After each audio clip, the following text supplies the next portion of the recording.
కిడ్నీలు బాగున్నంత వరకే మనకు ఆరోగ్యం. ఏ కారణంగానైనా కిడ్నీలు దెబ్బతినడం మొదలైతే ఇన్ఫెక్షన్లు, వ్యాధుల ముప్పు పెరగడంతో పాటు మొత్తంగా ప్రాణాలకే ప్రమాదం ముంచుకొస్తుంది. అయితే కిడ్నీలు పాడవడం అనేది ఉన్నట్లుండి ఏమీ జరగదు.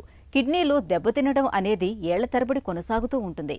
ఈ క్రమంలో కిడ్నీ జబ్బు తాలూకు సంకేతాల్ని శరీరం మనకు ఏదో ఒక రూపంలో తెలియజేస్తూ ఉంటుంది.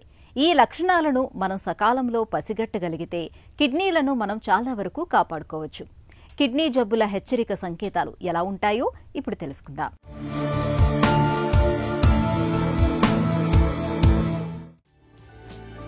దీర్ఘకాలికంగా మధుమేహం, అధిక రక్తపోటు నియంత్రణలో లేకపోతే వాటి విషప్రభావానికి గురై కిడ్నీలు మెల్లగా నిర్వీర్యం కావటం ప్రారంభిస్తాయి.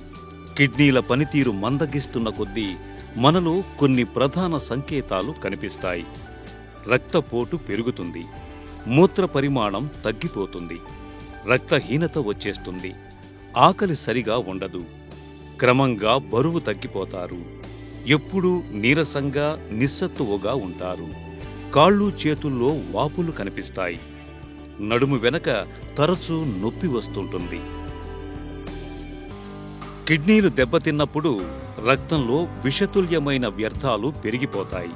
అది ప్రాణాపాయ పరిస్థితికి దారితీసే ప్రమాదం ఉంది.